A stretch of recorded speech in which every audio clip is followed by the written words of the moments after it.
بات القیامہ سورۃ التکویر تفسیر ابن کثیر الحمد للہ رب العالمین والصلاة والسلام علی اشرف الانبیاء وسید المرسلین سیدنا محمد وعلی آلہ واصحابہ اجمعین اللهم صل على سيدنا محمد وعلى آل سيدنا محمد كما صليت على إبراهيم وعلى آل إبراهيم في العالمين إنك حميد مجيد. أعوذ بالله من الشيطان الرجيم. بسم الله الرحمن الرحيم. إذا الشمس كورت وإذا النجوم انكدرت وإذا الجبال سيرت وإذا العشار عطلت وإذا الوحوش حشرت وإذا البحار سجرت وإذا النفوس زوجت وإذا الموءودة سئلت بأي ذنب قتلت وإذا الصحف نشرت وإذا السماء كشطت وإذا الجحيم سعرت وإذا الجنة أزلفت علمت نفس ما أحضرت. سورۃ التکویر سورۃ مکیہ ہے بالاتفاق، کوئی اختلاف نہیں ہے.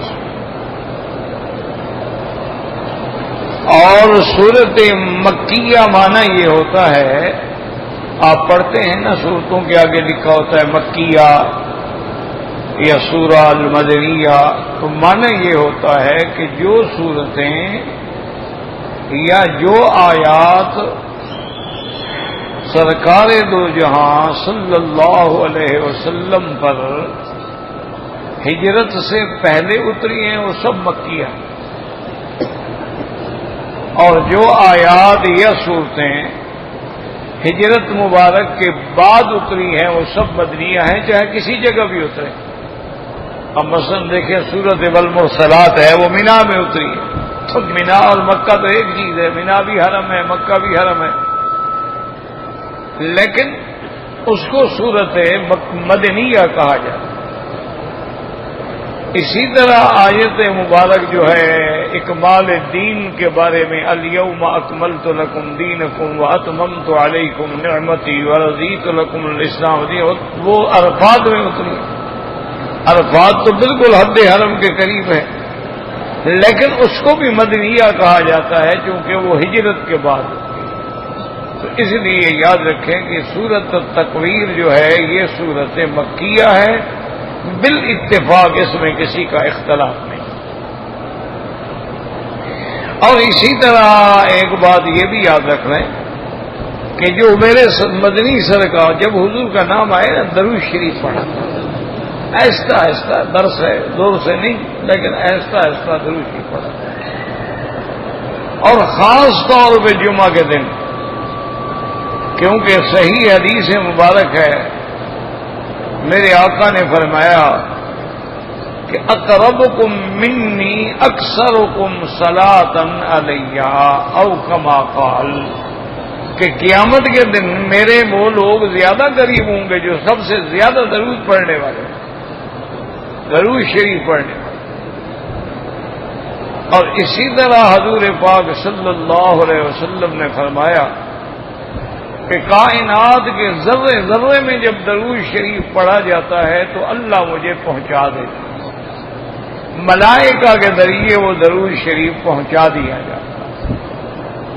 اور ایک حدیث مبارک ہے جو درجہ حسن میں ہے، حضور پاک نے فرمایا کہ ان اللہ وکل ملکن، اللہ نے ایک فرشتے کی میری قبر کے پاس ڈیوٹی لگائی ہوئی ہے کہ جب کوئی بندہ درود پڑھتا ہے تو وہ مجھے بتلاتا ہے کہ فلاں ابن فلاں نے آپ پہ درود بھیجا ہے، صلی اللہ علیہ وعلی آلہ واصحابہ وسلم تسلیما کثیرا کثیرا۔ اسی طرح آپ دیکھیں کہ حضور صلی اللہ علیہ وسلم نے، اب آپ مسجد میں داخل ہوں تو درود ہے، بسم اللہ والصلاۃ والسلام علی رسول اللہ۔ مسجد سے باہر نکلیں تب بھی درود ہے، بسم اللہ والصلاۃ والسلام علی رسول اللہ۔ اسی طرح اگر آپ نماز میں ہیں تب بھی التحیات کے بعد درود شریف ہے، اللہم صلی علی محمد وعلی آل محمد کما صلیت علی ابراہیم وعلی آل ابراہیم فی العالمین انک حمید مجید۔ اسی طرح آپ جنازہ پڑھیں گے تو تکبیر ثانی کے بعد درود شریف۔ اور کعب ابن عجرہ رضی اللہ تعالی عنہ سے روایت ہے کہ انہوں نے پوچھا کہ یا رسول اللہ علمنا السلام، ہم نے سلام تو سیکھ لیا، آپ نے ہمیں بتلا دیا ہے، کیف الصلاۃ، تو آپ پر درود شریف کیسے پڑھا جائے گا؟ تو حضور نے یہ درود سکھلایا، اللہم صلی علی محمد وعلی آل محمد کما صلیت علی ابراہیم وعلی آل ابراہیم وبارک علی محمد وعلی آل محمد کما بارکت علی ابراہیم وعلی آل ابراہیم انک حمید مجید۔ اب صحابی نے سوال کیا، اس نے عرض کیا کہ یا رسول اللہ، ہم جب آپ پر درود بھیجیں گے قد بلیتا، آپ کی وفات کے بعد، دفن کے بعد آپ کا جسد مبارک جو ہے وہ تو بوسیدہ ہو جائے گا، تو پھر ہمارے درود کیسے پہنچیں گے؟ تو حضور پاک نے فرمایا کہ نہیں، ان اللہ حرم اجساد الانبیاء علی الارض، اللہ تبارک و تعالی نے زمین پر انبیاء کے جثے کو حرام کر دیا، زمین کو یہ طاقت ہی نہیں ہے کہ وہ پیغمبر کے جسد کو چھیڑ سکے۔ اللہ تبارک و تعالیٰ کے انبیاء کے اجساد بھی محفوظ ہوتے ہیں، اس لیے ان پر درود و سلام بھی پیش ہوتے ہیں۔ اسی لیے حضور نے فرمایا کہ جمعہ کے دن زیادہ درود شریف پڑھا کرو کہ اسی میں اللہ نے آدم کو پیدا کیا، اسی میں اللہ تبارک و تعالیٰ نے آدم علیہ السلام کو دنیا میں بھیجا، اور اسی میں قیامت قائم ہوگی، اور اسی دن مجھ پہ درود شریف بھی پیش کیے جاتے ہیں۔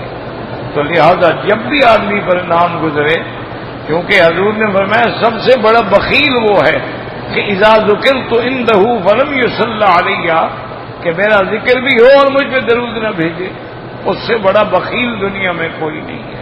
تو اگر پورا درود شریف بھی انسان نہ پڑھ سکے تو صلی اللہ علیہ وسلم، صلی اللہ علیہ وسلم، اس سے بھی صیغہ صلاۃ اور سلام کے دونوں ادا ہو جاتے ہیں۔ ورنہ افضل درود جو ہے وہ درود ابراہیمی ہے، اس کے علاوہ بھی درود شریف ہیں، کئی درود پاک ہیں، اور بعض علماء نے اور بعض عشاق نے بھی درود پاک لکھے ہیں، لیکن اس میں کوئی شبہ نہیں ہے کہ سب سے افضل، اعلیٰ، سب سے اکمل، اجمل وہ درود پاک ہے جو حضور خود اپنے اوپر پڑھتے تھے۔ آپ بھی تو نماز میں یہی درود پڑھتے تھے نا، اللہم صلی علی محمد وعلی آل محمد کما صلیت علی ابراہیم وعلی آل ابراہیم فی العالمین انک حمید مجید۔ باقی درود پڑھنا بھی جائز ہے، ہاں کچھ درود ایسے ہیں کہ جن میں الفاظ منہ میں شرک ہوتے ہیں، ان کو نہیں پڑھنا چاہیے تاکہ آدمی بلا وجہ شرک میں نہ پڑ جائے اور بلا وجہ بدعات میں نہ پڑ جائے۔ تو بہرحال جب بھی حضور کا نام آئے تو درود شریف پڑھا کریں۔ تو میرے آقا نے فرمایا کہ من سرہ ان ینظر الی یوم القیامت، جس بندے کو یہ چاہیے، یہ پسند ہے کہ وہ قیامت کو اپنی آنکھوں کے سامنے دیکھ لے، تو فرمایا پھر یہ دو صورتیں تلاوت کر لیں، اذا الشمس کورت اور اسی طرح اذا السماء انفطرت۔ فرمایا ان دو صورتوں کے اندر اللہ نے پورا قیامت کا منظر بیان کروا دیا.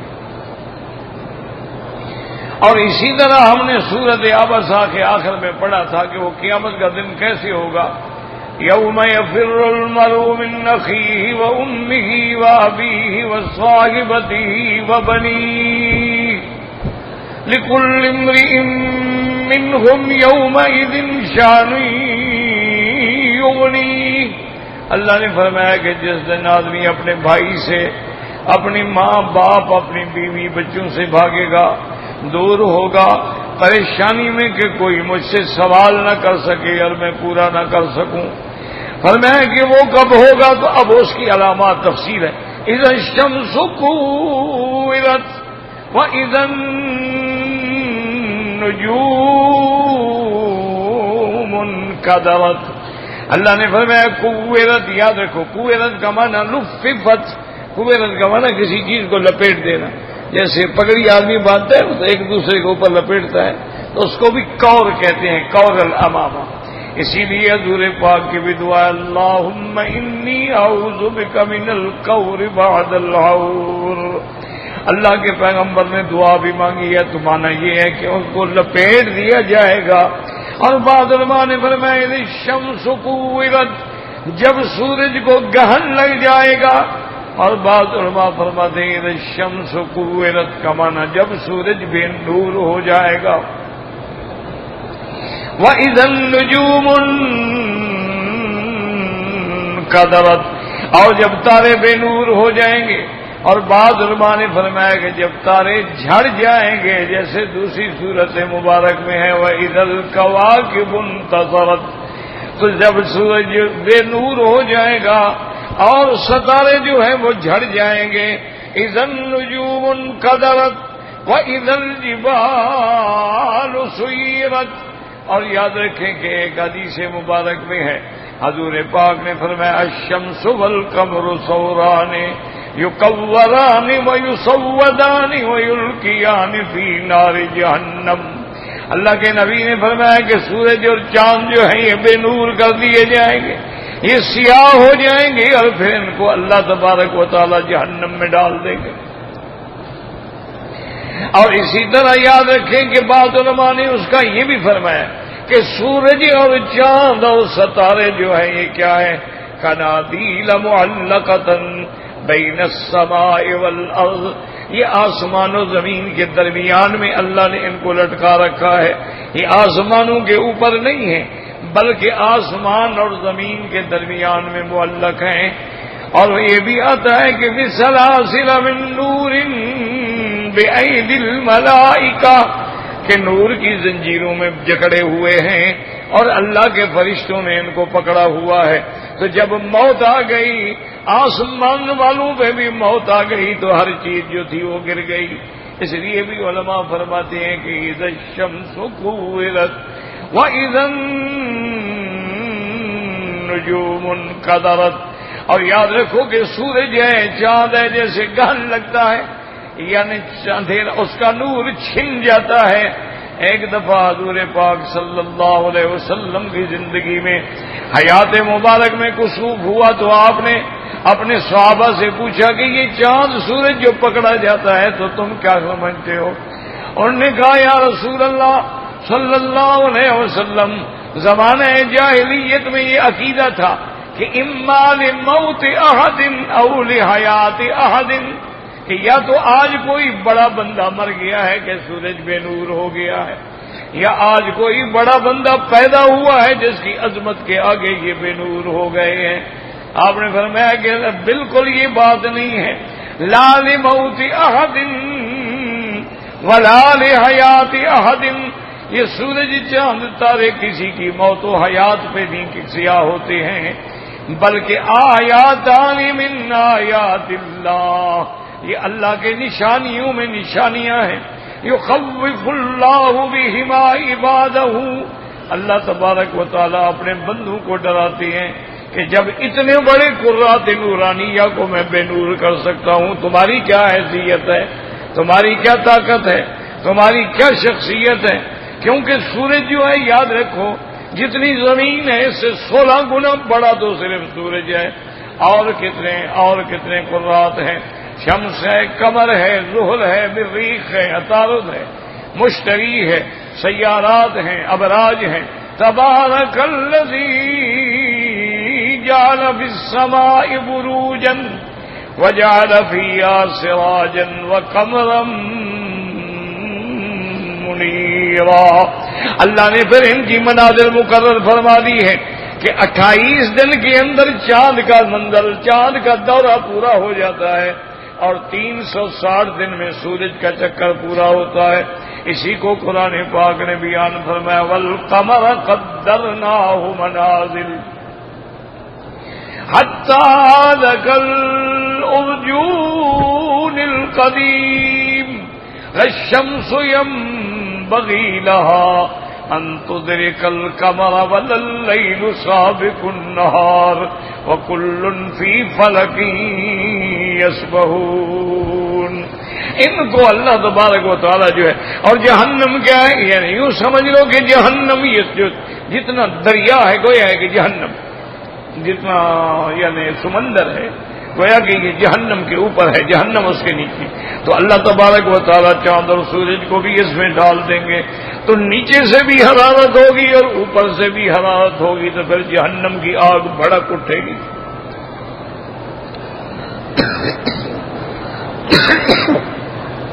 اس لیے اللہ تبارک و تعالی نے فرمایا اذا الشمس كورت واذا النجوم انكدرت. یہ عالم علوی کی بات ہے، یاد رکھو. عالم علوی کی وسع اب عالم سفلی. وَإِذَا الْجِبَالُ سُيِّرَتْ. اور جب پہاڑ چلائے جائیں گے یعنی کیسے جمے ہوئے ہیں، کیسے میخیں گڑی ہوئی ہیں، لیکن جب اللہ کا حکم آئے گا ویسے چلیں گے اور اڑ جائیں گے. وَتَكُونُ الْجِبَالُ كَالْعِهْنِ الْمَنْفُوشِ. اللہ نے فرمایا جیسے اون دھنی ہوئی اڑتی ہے ایسے پہاڑ اڑ جائیں گے. وَإِذَا الْجِبَالُ سُيِّرَتْ. اور جب پہاڑ چلائے جائیں گے ایسے پہاڑوں پر یاد رکھیں کئی مقامات آئیں گے، کئی چیزیں آئیں گی. اللہ تبارک و تعالی پہلے ان کو اذا دکت الارض دکا اور یہ ٹکڑے ٹکڑے ہو جائیں گے. اس کے بعد یہ ریت بن جائیں گے کثیبا مہیلا. اس کے بعد یہ پھر روئی کی دھوئیں کی طرح اڑ جائیں گے اور اس کے بعد ہوا منبسا. کوئی چیز ان کی باقی بھی نہیں رہے گی، نشان بھی باقی نہیں رہے گا. اب یہاں پر یاد رکھیں کہ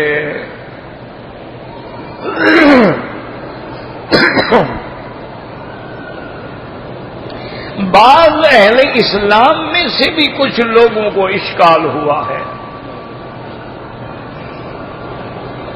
کہ جیسے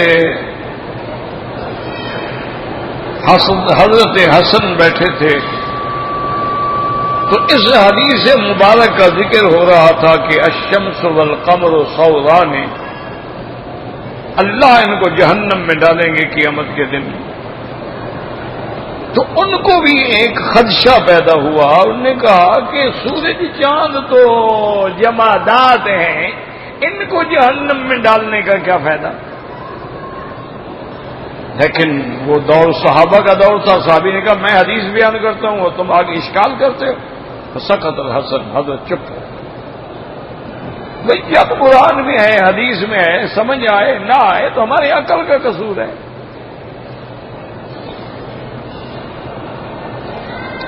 اور بعض علماء نے فرمایا کہ یاد رکھو اس کی وجہ یہ ہے ایک تو اللہ کے کمال اور جلال اور قدرت کاملہ کا اظہار ہوگا کہ میں جب چاہوں منور کر دوں، جب چاہوں بے نور کر دوں، جب چاہوں آگ میں ڈال دوں. اور دوسرا اللہ تبارک و تعالی ان لوگوں کو جو چاند سورج کے پجاری ہیں، دنیا میں کتنی مخلوق ہے جو سورج کی پوجا کرتی ہے، اور زمانے قدیم سے. اسی لیے ہدہد نے جو رپورٹ دی تھی حضرت سلیمان علیہ السلام کو تو اس نے بھی یہی آگے بتایا تھا کہ وجدتها وقومها يسجدون للشمس من دون اللہ. کہ حضرت سلیمان وہ ملکہ جو ہے اور اس کی جو قوم ہے وہ سارے کے سارے سورج کی عبادت کرتے ہیں، سورج کو سجدہ کرتے ہیں۔ اسی لیے حدیث مبارک میں بھی آتا ہے کہ جب سورج نکل رہا ہے تو نماز نہ پڑھو، جب سورج ڈوب رہا ہے تو نماز نہ پڑھو، جب سورج سر کے اوپر کھڑا ہے تو نماز نہ پڑھو۔ وجہ کیا ہے کہ یہ وقت ہے ان لوگوں کی عبادت کا، تو کہیں ہماری عبادت جو ہے وہ بھی تشبہ میں نہ آ جائے کہ شاید یہ بھی سورج کی عبادت کر رہے ہیں۔ اس لیے حضور پاک نے جس چیز میں تھوڑا سا شبہ بھی ہو نا، حضور نے منع فرما دیا۔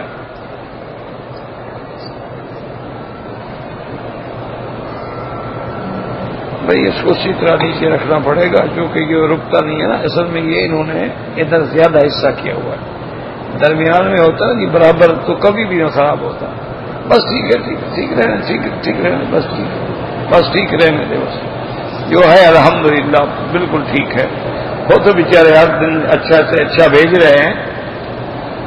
تو بہرحال تو گزارش یہ ہے کہ یاد رکھیں کہ اللہ تبارک و تعالیٰ جب ان کو جہنم میں ڈالیں گے تو ان کا کیا حشر ہوگا جنہوں نے ان کو خدا سمجھا ہوا تھا کہ ان کی عبادت کرتے تھے، آؤ دیکھو کہاں پڑے گا۔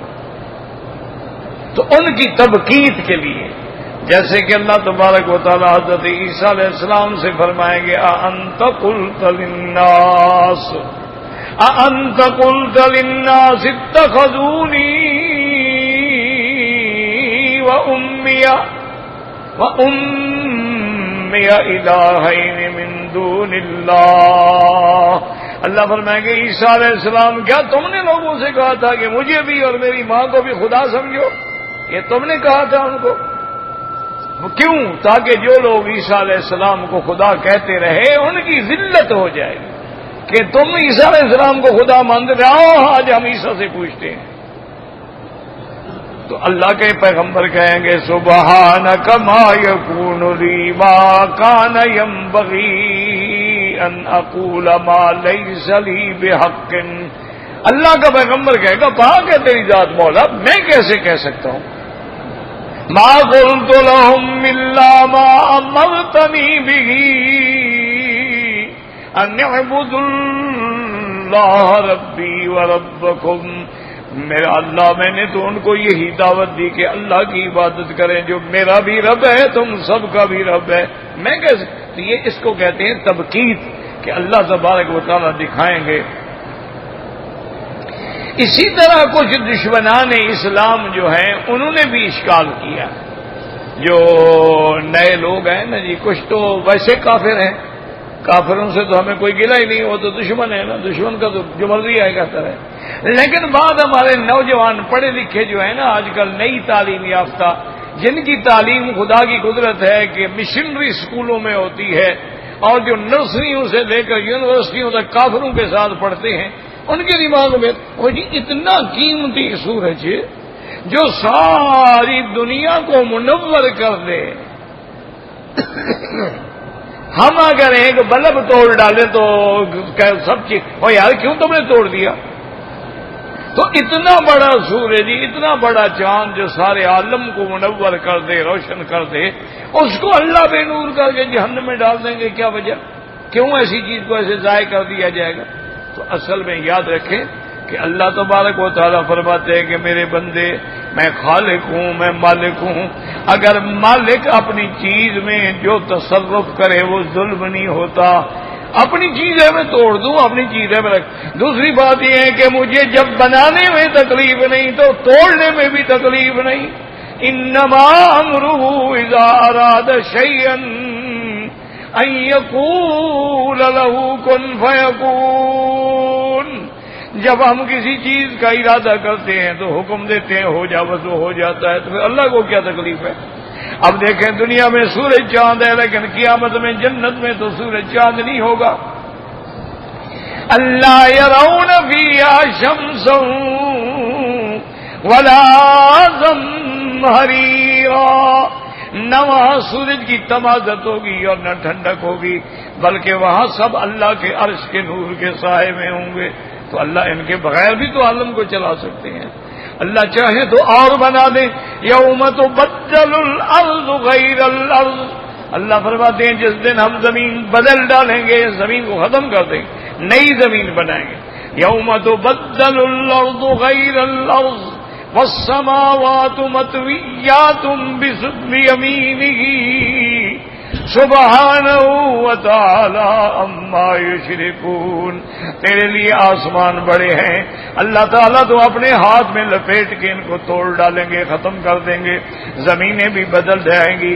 جب میدان حشر میں ہم جائیں گے، یوم الجزاء ہوگا، یوم الحساب ہوگا، یوم الفصل ہوگا، تو اس زمین پہ نہیں ہوگا۔ اللہ فرمائیں گے آج نئی زمین پیدا ہو جس میں کسی نے گناہ نہیں کیا ہے۔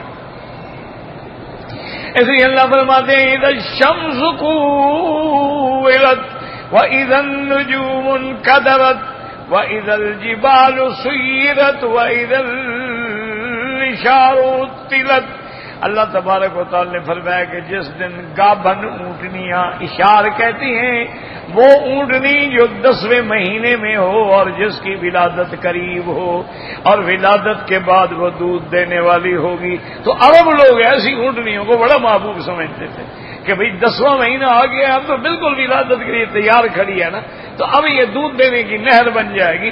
تو اللہ نے فرمایا وہ قیامت کا ایسا دن ہوگا کہ ان کی سب سے پیاری اونٹنیاں جو ہیں وہ بھی چھوڑ دی جائیں گی، کوئی دیکھے گا بھی نہیں۔ وَإِذَا الْعِشَارُ عُطِّلَتْ۔ اس لیے یاد رکھیں اللہ پاک نے ان چیزوں کا ذکر کیا ہے جو عرب لوگوں کو سمجھ آ سکیں، کیونکہ اللہ نے قرآن عرب میں اتارا ہے، قرآن عربی میں اتارا ہے، زبان بھی عربی، نبی بھی عربی، مکان بھی عربی، قوم بھی عربی۔ اِنَّا جَعَلْنَاهُ قُرْآنًا عَرَبِيًّا لَعَلَّكُمْ تَعْقِلُونَ۔ اس لیے اللہ نے آسمان کا ذکر کیا، ہر کوئی دیکھتا ہے۔ اللہ تبارک و تعالیٰ نے ستاروں کا ذکر کیا، سورج کا ذکر کیا، اللہ نے پہاڑوں کا ذکر کیا، سب جانتے ہیں۔ اور اس کے بعد اللہ نے اونٹوں کا ذکر کیا، اونٹنیوں کا ذکر کیا، چونکہ عرب جانتے ہیں۔ اس لیے فرمایا افلا ينظرون الى الابل كيف خلقت، کیا یہ اونٹ پہ نظر نہیں ڈالتے کہ میں نے کیسے پیدا کیا ہے، کتنا سرکش جانور ہے، اور کیسے میں نے بندے کے مطیع کر دیا ہے کہ 7 سال کا بچہ اس پہ بیٹھ کے اس کی لگام کو، اس کی مہار کو پکڑ کے دوڑا رہا ہے، اس کے حکم پہ کہتے ہیں بیٹھ جاؤ، بیٹھ جاتا ہے، بچہ اشارہ کرتا ہے کھڑے ہو جاؤ، کھڑا ہو جاتا ہے، بچہ اشارہ کرتا ہے ذرا ناچ دکھاؤ تو ناچ دکھاتا ہے۔ اللہ فرماتا ہے غور کرو، یہ جانور تیرے تابع ہیں، تو گھاس ڈالتا ہے اور تو میرے بجائے غیروں کو خدا بناتا ہے، تو کتنا ذلیل جانور ہے کہ یہ جانور تیرے حکم پہ چلتے ہیں، کتا تیرے حکم پہ چلتا ہے۔ اگلے دن اخبار میں آیا تھا کوئی انگریز عورت جو کتے بڑے پالتے ہیں، ان کو کتوں سے بڑا پیار ہے، ویسے کتا حفاظت کے لیے رکھنا جائز ہے، یاد رکھو، شکار کے لیے رکھنا بھی جائز ہے۔ تو وہ کتا جو ہے نا جی، اس کی مالکن جو تھی نا، وہ انگریز عورت وہ مر گئی، تو وہ اب 2 سال گزر گئے، روزانہ اس کی قبر پہ جا کے بیٹھا رہتا ہے۔ اللہ فرماتے ہیں کتے میں اتنی وفا ہے، تم میں اتنا حیا بھی نہیں کہ پیدا میں نے کیا، زمین میری، آسمان میرا، سجدہ قبروں پہ کرتے ہیں۔ اس لیے قرآن نے کہا کہ اولئک کالانعام، یہ تو جانور ہیں، بل ہم اضل، یہ جانوروں سے بھی گم کرتا رہا ہے۔ جانور بھی اپنی رائی کی آواز پہ گھر لوٹاتا ہے، یہ بندے خدا کے بجائے غیروں کی طرف چلے جاتے ہیں، منت غیروں کی مانتے ہیں، سجدے غیروں کے کرتے ہیں، طواف قبروں پہ کرتے ہیں، غلاف قبروں پہ چڑھاتے ہیں، اور ہیں مسلمان ماشاءاللہ پکے مسلمان، اور ساتھ اہل سنت والجماعت۔ انا للہ و انا الیہ راجعون۔ اللہ ہدایت دے، بس دعا کرو، ہم تو دعا ہی کر سکتے ہیں نا جی، ہمارے کوئی دشمن تو نہیں ہے۔ بھئی اہل سنت کا کیا معنی سنت والا، والجماعت کا کیا معنی صحابہ کا دامن پکڑنے والا، تو یہ غلاف مزاروں پہ حضور نے ڈالا یا صحابہ نے ڈالا؟ مزاروں پہ روضے حضور پاک نے بنائے، صحابہ نے بنائے؟ حضور پاک نے اپنے ابا ابراہیم علیہ السلام کا عرس منایا؟ نہیں منایا؟ تو تم کیوں مناتے ہو؟ بس ایک رواج ہے، رونق ہے، میلہ ہے۔ اب چونکہ عمل تو رہ نہیں گئے نا، پہلے تو اولیاء اللہ کا عمل دیکھ کے لوگ جاتے تھے نا، اب یہ سرکس لگاتے ہیں کہ کوئی سرکس دیکھنے آئے گا، کوئی تماشا دیکھنے آئے گا، کوئی سودا خریدنے آئے گا، تو چلو بازار پہ بھی 2 4 5 روپے ڈالے گا تو ہمارا 10 20 لاکھ بن جائے گا نا۔ اب یہ تو کاروبار ہے، بزنس ہے۔ اب تو دیکھا نہیں ماشاءاللہ، اب تو جناب ماشاءاللہ پیر اور مولوی بھی کروڑوں اربوں روپے خرچ کر دیتے ہیں۔ کیوں؟ پاگل ہو گئے؟ نہیں، ٹھنڈے دل پیسہ غریبوں کو دے دو، یتیموں کو دے دو، بیواؤں کو دے دو، تم جا کے دین کے مدرسوں کی مدد فرما دو۔ نہیں، اپنی شہرت کے لیے، اپنے مقام پیدا کرنے کے لیے۔ اس لیے اللہ نے فرمایا کہ قیامت کا وقت جب آئے گا نا، یہ سب کچھ بھول جاؤ گے۔ وَإِذَا الْإِشَارُ عُطِّلَتْ، اللہ نے ہاتھی کی مثال نہیں دی، ورنہ ہاتھی بھی تو عجیب جانور ہے نا، لیکن ہاتھی عرب مکے والوں نے دیکھا ہی نہیں تھا، ان کو پتہ ہی نہیں ہاتھی کیا بلا ہوتی ہے۔ اس لیے جب ابرا ہاتھی لے کے آیا نا تو مکے والے پہاڑوں پہ چڑھ گئے، انہوں نے کہا جی ان کا مقابلہ کون کرے؟ لیکن حاجیو، میرے معتبر بھائیو، خدا کا دین، خدا کے لیے قرآن سمجھو، حدیث سمجھو۔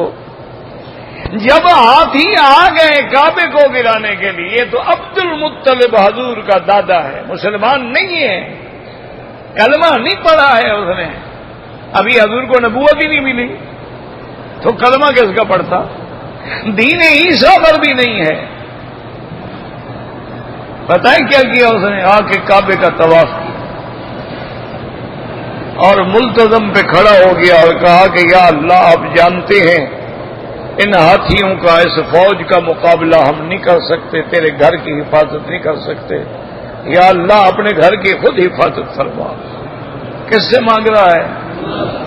نہیں، ایمان سے کہو، خدا کے کعبے میں بیٹھے ہو، قیامت میں جواب دو گے۔ عبد المطلب نے کس کو پکارا ہے؟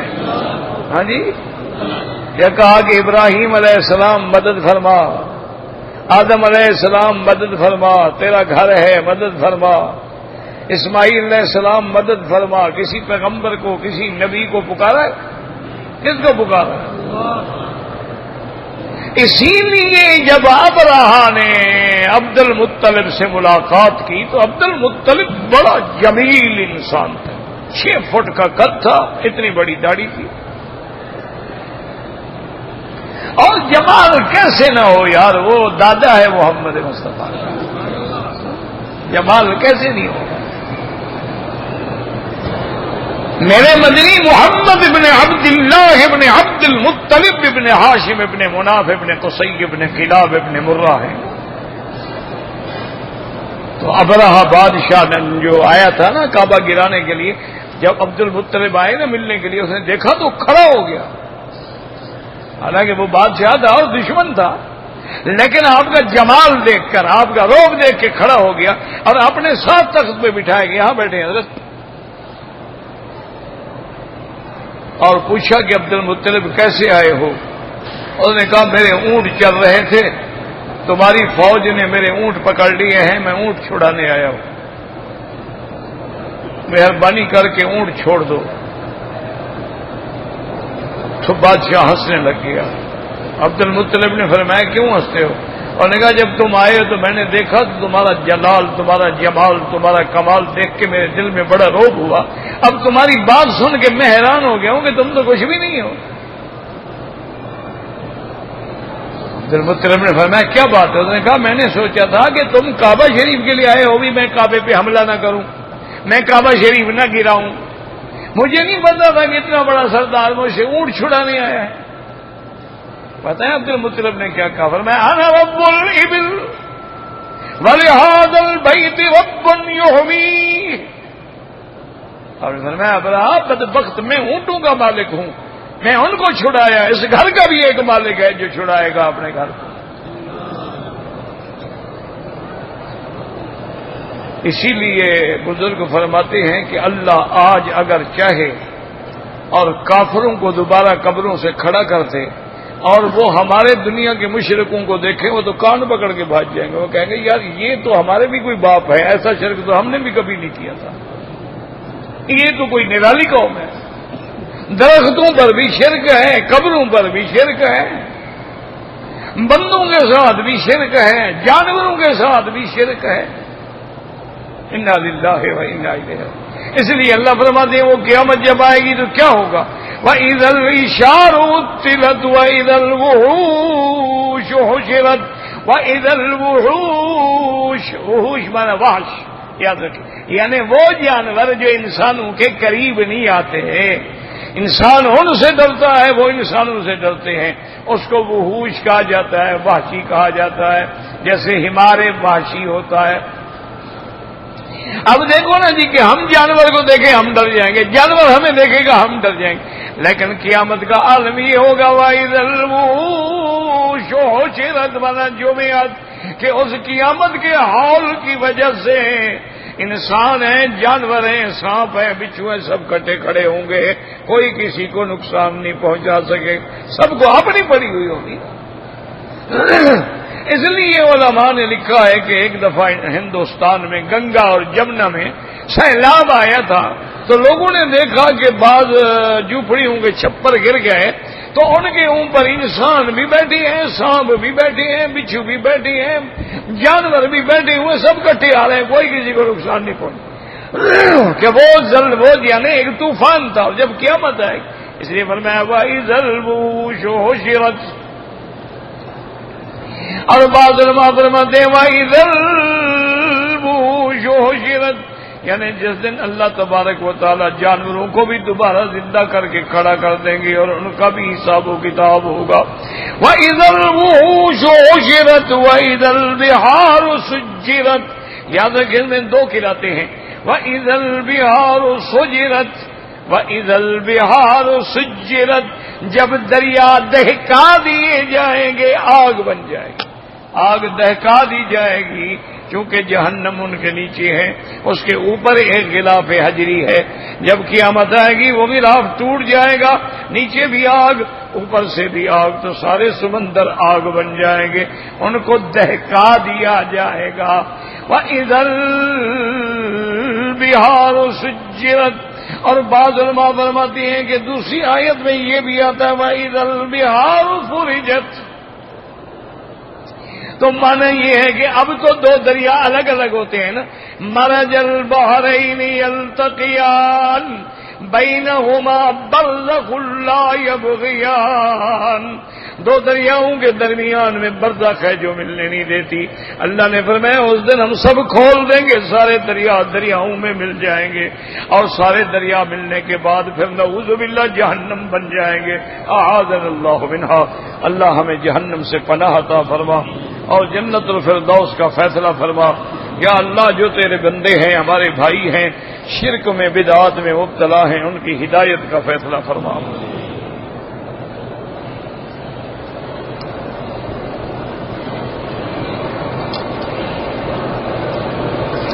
کہتے ہیں جی کہ ہمارے مولوی کہتے ہیں کہ اذان سے پہلے الصلاۃ والسلام علیک یا رسول اللہ یہ پڑھنا جو ہے حضرت بلال کی سنت ہے.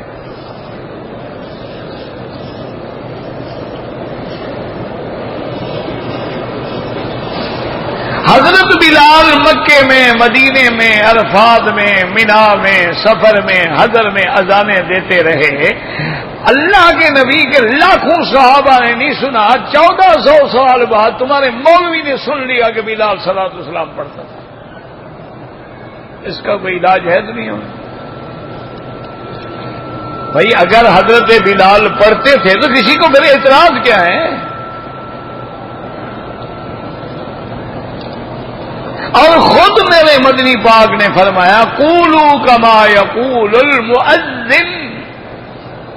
تم یہ کہو جیسے مؤذن کہتا ہے اللہ اکبر اللہ تو وہی کہے، اور جب اذان ختم ہو جائے مجھ پہ درود پڑھو اور میرے لیے اللہ سے وسیلہ مانگو۔ اچھا یہ بھی تمہارے مولویوں نے بنا لیا کہ نبی کا وسیلہ پکڑو۔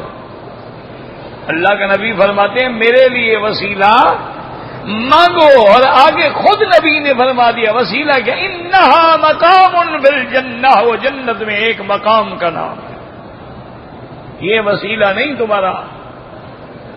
جب خود نبی نے فرما دیا، فرمایا کہ اذان کے بعد درود پڑھو اور اس کے بعد اللہم رب هذه الدعوة التامة والصلاة القائمة آت محمد الوسیلۃ، فرمایا جب تم یہ دعا مانگو گے تو میری شفاعت تمہارے لیے لازم ہو جائے گی۔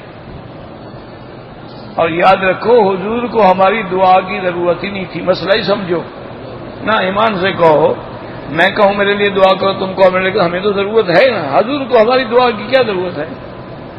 ہاں جی نہیں، حضور ہماری دعاؤں کے محتاج ہیں۔ یہ بھی رحمت للعالمین کا کرم ہے کہ شفاعت کرنے کے لیے بہانہ بتلا دیا کہ تم میرے لیے مانگو تاکہ میں بھی اللہ سے کہہ سکوں اللہ یہ میرے لیے مانگتے رہے، میں ان کے لیے مانگتا ہوں۔ ہمیں چھڑانے کے لیے اللہ پاک کے نبی نے ہمیں راستہ بتلا دیا ہے کہ یا اللہ یہ دنیا میں میرے لیے ہر اذان کے بعد مانگتے تھے تو میں بھی تو ان کے لیے مانگتا ہوں، یہ ماننا ہے، یہ نہیں۔ تو اب یاد رکھیں کہ یہاں تو حضور نے نہیں فرمایا کہ جب اذان ہو تو پہلے صلاۃ و سلام پڑھو۔ اللہ کے بندے اگر بلال نے پڑھا ہوتا تو سارے صحابہ سنتے، پھر سارے صحابہ پڑھتے۔ یہ کیا مانا ہے کہ 1400 سال کے بعد تیرے مولوی کو سنائی دے گیا ہے؟ پتہ نہیں تمہارے مولوی کس مٹی سے بنے ہیں۔ کبھی کہتے ہیں آدم علیہ السلام نے گندم کا دانہ کھایا تھا، معلوم ہوتا ہے انہوں نے جا کے کاشت کی ہوئی تھی جنت میں۔ وہ جی گندم دانہ کھایا تو نیچے اتر آئے۔ اللہ کے بندے قرآن کہتا ہے درخت کے قریب نہ جاؤ، گندم کے درخت ہوتے ہیں، فلا تقربا هذه الشجرہ، ان نے گندم دانہ بنا دیا۔ یہ تو جی عجیب عجیب قوم ہے نا جی۔ وہ کہتے ہیں حضور نے فرمایا تھا سوموار روزہ رکھا کرو تو لہذا میلاد ہو گیا نا جی، تو فرمایا تھا خمیس بھی روزہ رکھا کرو، پھر خمیس بھی میلاد ہو گیا۔ حضور نے فرمایا کہ ہر مہینے میں 3 راتیں روشن والی جو ہیں 13، 14، 15 وہ بھی روزہ رکھو، وہ بھی میلاد ہو گیا۔ حضور نے فرمایا عاشورہ کا 9 اور 10 کا روزہ رکھو، وہ بھی میلاد ہو گیا۔ اور خدا کا خوف کرو، کیوں اللہ کے بندوں کو اور حضور کی امت کو گمراہ کر رہے ہو اپنی چاندی بنانے کے لیے؟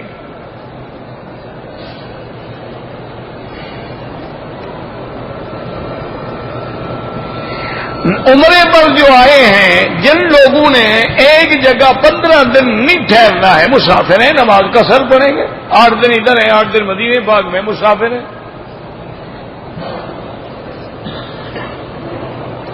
مقروء وقت کے بارے میں کہتا ہے جی کہ امام ابو حنیفہ رحمۃ اللہ علیہ کا کیا وہ قول ہے کہ وہ نماز نہ پڑھے۔ وہ فرماتے ہیں فجر کے بعد نہ پڑھو جب تک سورج اوپر نہ آ جائے، عصر کے بعد نہ پڑھو جب تک سورج ڈوب نہ جائے، اور عین جب استوا پہ ہو تو نماز نہ پڑھو۔ باقی ائمہ بھی فرماتے ہیں نہ پڑھو، کہتے ہیں صرف حرم میں اجازت ہے، وہ بھی کہتے ہیں کہ باہر وہ بھی اجازت نہیں دیتے۔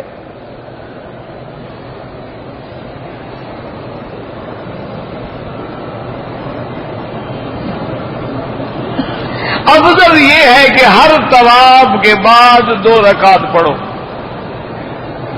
لیکن اگر کوئی بندہ 2 یا 3 طواف اکٹھے کر لے اور بعد میں 2 رکعت پڑھ لے وہ بھی جائز ہے۔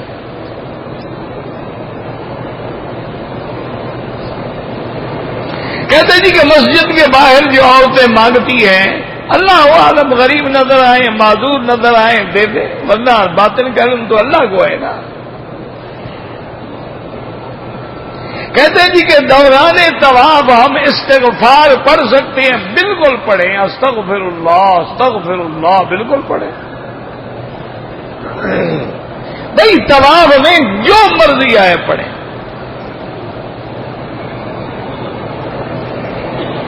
آزمائش اور عذاب میں کیا فرق ہوتا ہے؟ عذاب گناہوں پہ آتا ہے، آزمائش تو اللہ والوں کی بھی ہوتی ہے. آزمائش تو انبیاء پر بھی تکلیفیں آ گئیں، حضور صلی اللہ علیہ وسلم پہ بھی تکلیفیں آئیں،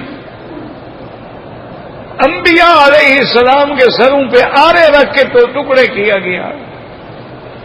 تو اگر جس پہ تکلیف ہے وہ اللہ والا ہے، مانا ہے امتحان. اگر کوئی خبیث ہے، کافر ہے، مشرک ہے، منافق، فاسق، فاجر ہے، تو پھر عذاب ہے. صاف بتا. کبھی یہ بھی ہوتا ہے کہ عذاب تو گناہ گاروں پہ آتا ہے، نیک بھی رگڑے جاتے ہیں، پھر قیامت میں اٹھیں گے اپنے اپنے عمل پہ.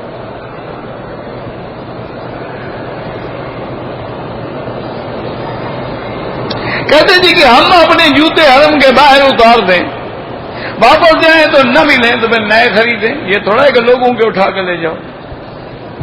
یہ کہاں لکھا ہوا ہے؟ نہیں. خدا نہ خواستہ اگر حرم میں کسی کی بیوی گم ہو جائے وہ کیا کرے؟ کیوں یہاں ہنسی آ گئی؟ یعنی بڑی چیز حرام ہے، چھوٹی حلال ہے. اللہ کے بندے حرام حرام ہے. اپنے جوتے کو اپنے سامنے رکھو، ذرا غفلت کرو. یہاں اٹھا لیتے ہیں ماشاءاللہ، یہاں بڑے جوتی چور ہیں. شکر کرنے کا بہترین طریقہ کیا ہے کہ اللہ کے حکم پہ چلنا. اللہ نے نظر دی ہے، عقل دیا ہے، سمع دیا، بصر دیا، ہاتھ دیے، پاؤں دیے. یہ اللہ کی فرما برداری میں لگے گے تو شکر. صرف زبانی کلامی شکر نہیں ہوتا کہ لاکھ لاکھ شکر ہے اور سگریٹ بھی پی رہا ہے. اللہ تیرا لاکھ لاکھ شکر ہے اور داڑھی منڈا کے ہاتھ پھیر رہا ہے. انا للہ. یہ تو کفر ہے، شکر تھوڑا ہے. کوئی معذور آدمی ہے، آنے کے قابل نہیں، اس کے لیے عمرہ کر سکتے ہیں، حج بھی کر سکتے ہیں. عمرے والوں کے لیے طواف الوداع واجب نہیں ہے، لیکن افضل یہ ہے کہ طواف الوداع کریں. ان یکون آخر العہد بالبیت الطواف. طواف الوداع کے بعد کوئی کھانے پینے کی چیزیں خرید لیں، کوئی بات نہیں.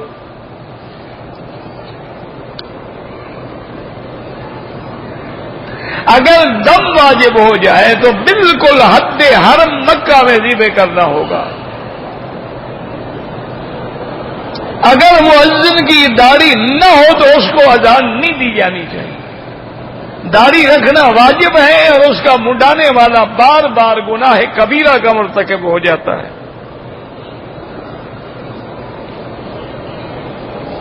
کہتے ہیں جی کہ یہاں پر عورتیں بے پردہ ہیں اور طواف میں بھی بے پردہ ہوتی ہیں، تو ہمارا فرض ہے نا کہ ہم اپنی عورتوں کو پردے کے ساتھ لائیں.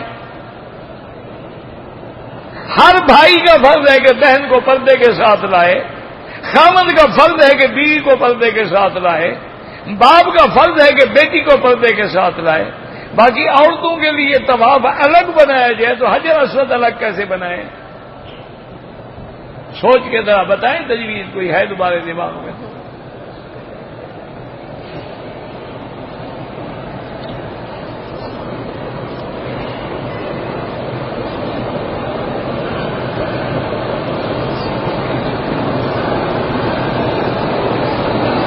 عمرے کی نیت کی، طواف کیا، صفا کیا، حلق دوسرے ٹائم نہیں کیا. مجھے نہیں پتا کیا مطلب ہے آپ کا. اگر طواف کرتے ہوئے ویل چیئر لگ جائے اور ہمارا خون نکل آئے کوئی جرمانہ نہیں. خون بھی تمہارا نکلے، دم بھی تم پر پڑے، عجیب عقل ہے بھائی.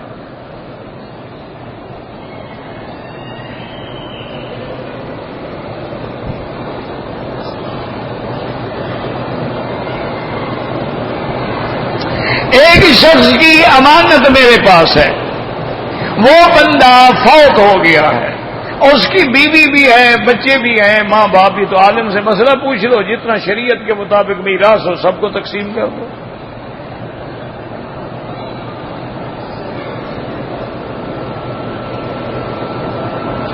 12:30 پر ظہر کی اذان ہوتی ہے، اگر ہم 12:20 میں جمعہ کی پہلی 4 رکعت پڑھ لیں بالکل ہو جائے گی، کوئی منع نہیں ہے۔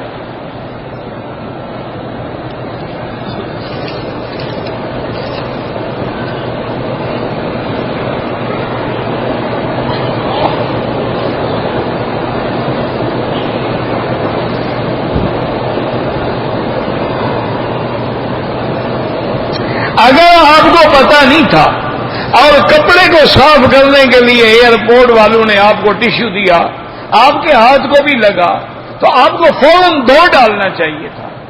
نہیں ڈالا ہے تو بہرحال صدقہ و خیرات کر دیں۔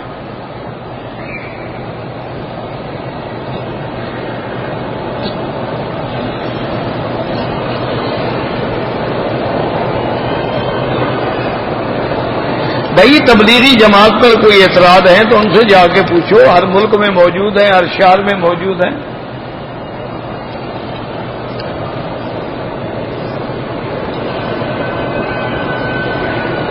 جو تم کہتے ہو کرتے نہیں، یہ تبلیغ سے کوئی تعلق نہیں، یہ تو جہاد کا مسئلہ ہے۔ انہوں نے کہا تھا کہ اگر جہاد فرض ہوگا تو ہم یہ کریں گے، اور جب ہوا تو پہ بیٹھ گئے۔ اس کا تبلیغ سے کوئی بات نہیں، کوئی تعلق ہی نہیں۔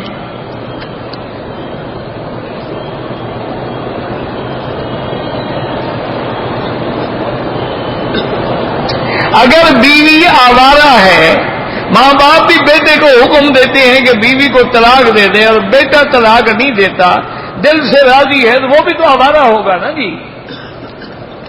اس لیے دونوں کا جوڑ لگا ہوا ہے نا، الخبیثات للخبیثین والخبیثون للخبیثات، ورنہ ہے بھی آوارہ۔ ماں باپ بھی کہہ رہے ہیں جان چھڑاؤ، ایسی بیوی کو گھر میں رکھنے کا فائدہ۔ میرا بیٹا تھیلیسیمیا کی مرض میں مبتلا ہے، میری بیوی کو 5 مہینے کا حمل ہے، بچے کا ٹیسٹ کرائے، وہ بھی تھیلیسیمیا ہے، بچہ گرا دیا جائے؟ بالکل نہ گرائیں، اللہ شفا دینے پہ بھی تو قادر ہے نا، بالکل حمل نہ گرائیں، باقی اللہ شفا عطا فرمائے۔ اور اب تو علاج بھی ہو رہا ہے، بون میرو ٹرانسپلانٹ کر دیا جاتا ہے، اب تو دنیا میں علاج بھی آ گیا ہے۔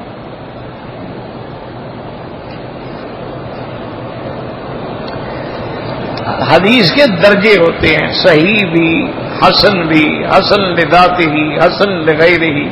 اگر ایک حدیث کو حسن صحیح کہا جائے، مانا اس کی سند کئی ہے، ایک سند میں حسن کے درجے پہ پہنچتی ہے، لیکن اس کی ایک ایسی سند بھی ہے جو صحیح کے درجے پہ پہنچ جاتی ہے۔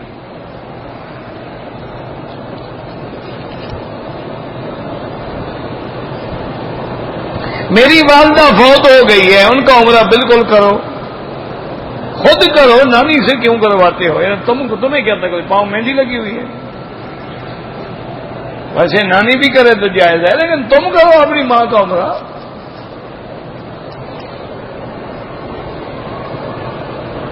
قبر پکی بنانا بالکل ناجائز، قبر کچی ہونی چاہیے۔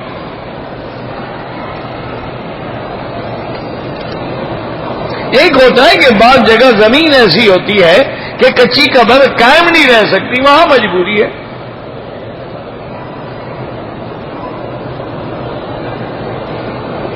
میں بینک میں ملازمت کرتا ہوں، میں نے تنخواہ سے حج یا عمرہ کیا، بالکل قبول ہے، تنخواہ لے رہے ہیں نا، آپ سود تو نہیں لے رہے ہیں، آپ تو اپنے وقت کا بدلہ لے رہے ہیں، لیکن کوشش کرو ایسے اداروں میں نوکری چھوڑ دو۔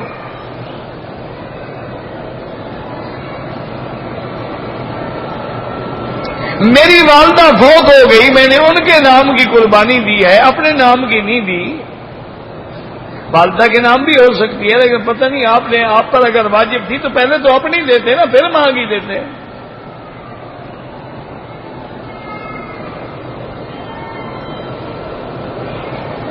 مجھے نمبر نہیں آتے آیتوں کے، آیت نمبر 218 اور آیت نمبر 213، یہ حضور کے زمانے میں نمبر لگے ہوئے تھے۔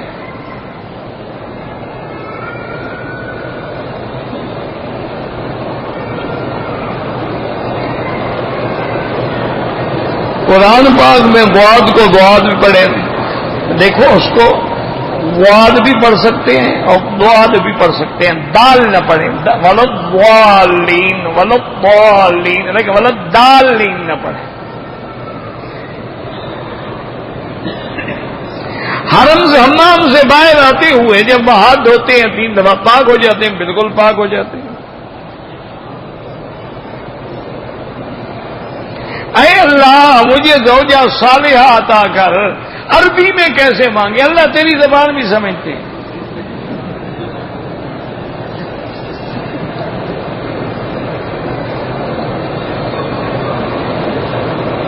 آپ اپنی زبان میں مانگو۔ اللہ کو خواب میں دیکھا جا سکتا ہے، آج تک تو کسی نے نہیں دیکھا۔ حضرت عمر کا حلیہ آتا ہے، تذکرۃ الصحابہ میں پڑھیں۔ اگر کوئی آدمی گناہ میں مبتلا ہے، اللہ معاف کرے، کہہ سکتے ہیں الحمدللہ الذی عافانی مما ابتلاک، بالکل وہ بھی تو مرض ہے نا۔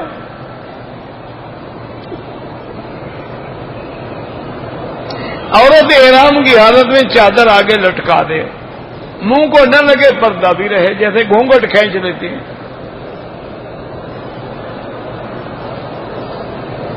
عورت دستانے بھی نہ پہنے اور جرابیں بھی نہ پہنے احرام میں۔ عمرہ بدر ایک کے لیے ایک ہوتا ہے۔ عمرے میں طواف نہیں کیا تو باقی کیا کیا تم نے؟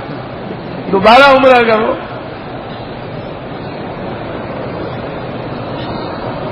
اگر حلق کرانے سے پہلے میں نے سلے ہوئے کپڑے پہن لیے اور صبح کو حلق کرایا، دم پڑ گئی کہ آپ نے احرام کی حالت میں کپڑے پہن لیے، جب تک حلق نہ کراؤ احرام ہے۔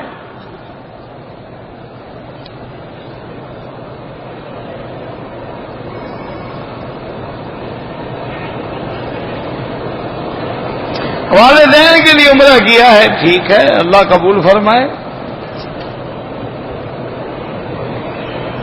مولانا عبدالحفیظ مکی صاحب اور ہیں، میرا نام تو محمد مکی حجازی ہے۔ اللہ